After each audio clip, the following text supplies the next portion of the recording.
The forgotten economic collapse that nearly ended Rome? Right now, you probably have some idea of what it would take to destroy a civilization. A war, a plague, an invasion of people from outside with better weapons and no intention of stopping. That's the picture most of us carry around, and it's not wrong exactly, but it's incomplete.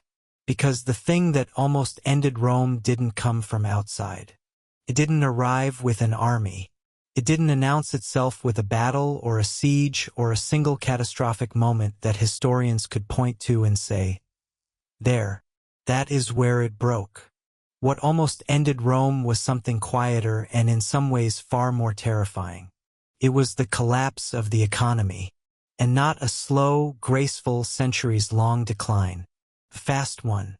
A collapse so severe that within 50 years, Rome went from the most powerful economic engine the ancient world had ever produced to a territory where farmers were abandoning their fields.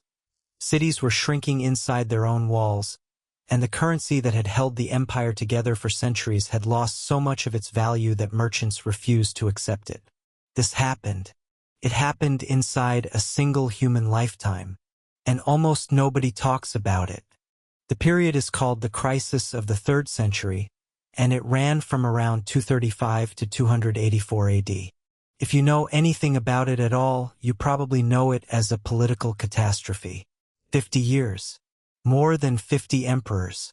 Coups and assassinations so frequent that the average reign lasted less than a year, and the few that lasted longer usually ended with a soldier's sword rather than a natural death. The political story is genuinely staggering. But the political story is actually the consequence, not the cause. The thing that made Rome unable to stabilize itself politically was that the economic foundation underneath the politics had already started to crack. And to understand how, you have to go back to what Rome's economy actually was, because most people have the wrong picture. Rome was not primarily a manufacturing economy. It was a trade economy, and the scale of that trade was something the world would not see again for over 1,000 years. At its peak, Roman merchant ships were moving grain from Egypt to Rome, wine from Gaul to Britain, olive oil from Spain to the Rhine frontier, and luxury goods from India and China all the way to the markets of Alexandria and Antioch. The road network alone covered over 400,000 kilometers and was maintained at enormous state expense specifically because goods moving quickly meant tax revenue arriving quickly, which meant soldiers getting paid on time, which meant the empire holding its shape. Rome was a machine and trade was the fuel. The moment the fuel supply started becoming unreliable, the machine started throwing parts. The trouble began not with one thing but with 3 things arriving at almost the same time. The first was plague. In 165 AD, soldiers returning from a campaign in the east brought back something that spread through the empire like fire through dry grass. The Antonine Plague killed somewhere between 5 and 10 million people over the following decades, gutting the agricultural labor force in some provinces by 1/3. Farms that had fed the trade network for generations were suddenly understaffed or abandoned entirely. Output fell. Prices rose. The tax base the empire depended on started to shrink. The second problem was the frontier. Rome had always fought to hold its borders, but by the 3rd century, the pressure from outside had changed in character. The Germanic tribes pushing against the Rhine and Danube frontiers were no longer the loosely organized groups Rome had been containing for generations.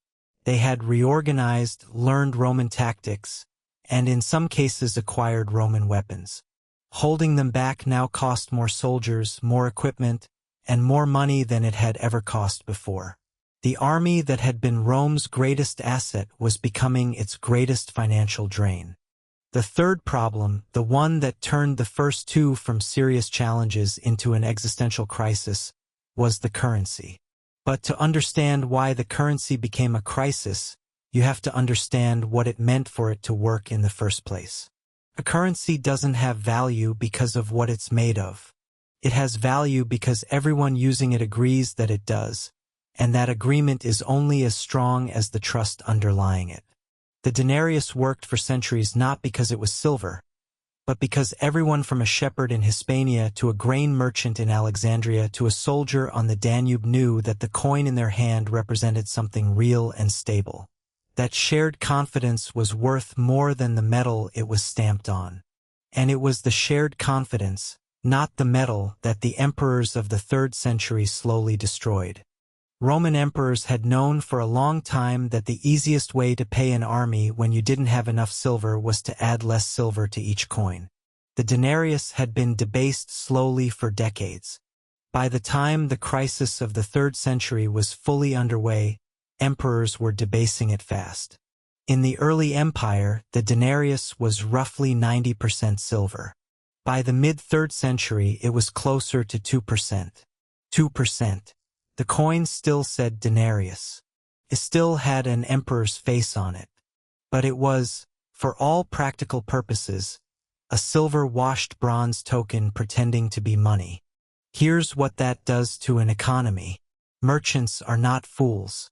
When the coins arriving in payment start feeling lighter, looking duller, and failing the basic test of scratching to reveal base metal underneath, merchants stop accepting them at face value. They raise prices. They demand more coins for the same goods. They start insisting on payment in kind, in grain or oil or goods that actually hold their value regardless of what an emperor has stamped on a piece of metal. The elaborate, interconnected trade network that had made Rome rich starts to fragment at the seams, because the shared language of value that held it together has stopped meaning what everyone agreed it meant. This is not an abstract economic phenomenon. This is the baker in Antioch who doubles the price of bread and gets accused of gouging. It's the soldier on the Rhine frontier whose monthly pay, still denominated in debased denarii, buys half of what it bought 5 years ago. It's the Egyptian grain merchant who starts hoarding because grain holds its value and coins don't. Every one of these individual decisions, made by thousands of people across millions of square kilometers, adds up to the same thing. The economy of the ancient world's greatest empire seizing up like an engine that's run out of oil. And the political consequences followed almost automatically. An empire that cannot pay its soldiers reliably is an empire where soldiers start looking for someone who can pay them better, which in practice meant finding a general willing to promise a signing bonus in exchange for being proclaimed emperor. This is where the 50 emperors in 50 years comes from. It wasn't that Romans had suddenly lost the ability to govern themselves. It was that the economic glue holding the political structure together had dissolved. Meanwhile, the trade network was collapsing in ways that made everything worse in a self-reinforcing spiral. Provinces that had always been integrated into the wider imperial economy started pulling back behind their own borders. Local strongmen stepped into the power vacuum and established what amounted to breakaway mini-states, taking their tax revenue with them.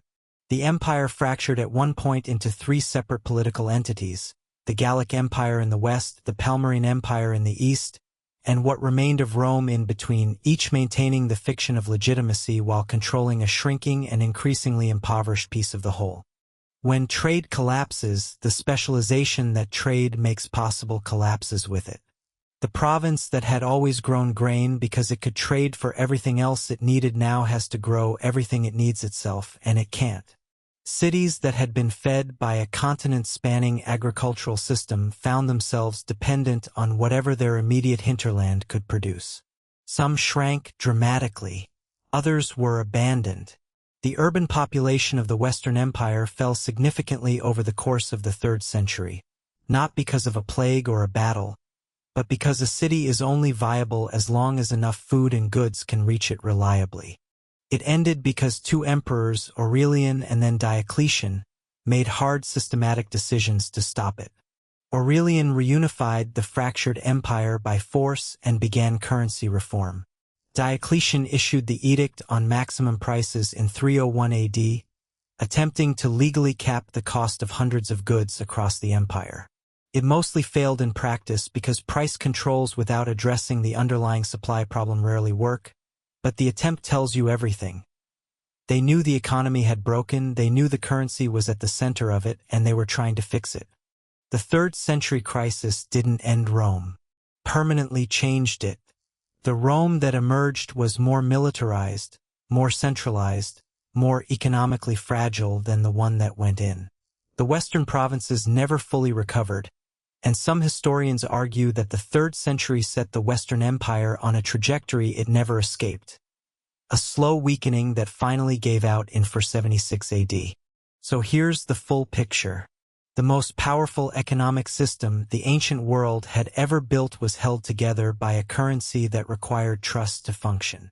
When that trust was broken, through debasement that started as a practical solution and became a catastrophic habit, the trade network fractured, the tax base collapsed, the army became ungovernable, and ordinary people across millions of square kilometers found their lives suddenly, sharply worse in ways nobody had voted for and nobody had planned. The empire almost ended not because of what was done to it from outside, but because of what it did to itself from the inside. It chose over and over the short-term solution over the long-term consequence. Debase the coin to pay the army today. Worry about what the coin is worth tomorrow. Raise more troops to hold the border now. Figure out how to fund them later. Each individual decision was understandable in isolation. Stacked together, they became the architecture of a collapse that took the better part of a century to fully unfold and centuries more to fully recover from. And looking at it now, from the distance of 17 centuries, the strangest part is how familiar the shape of it looks.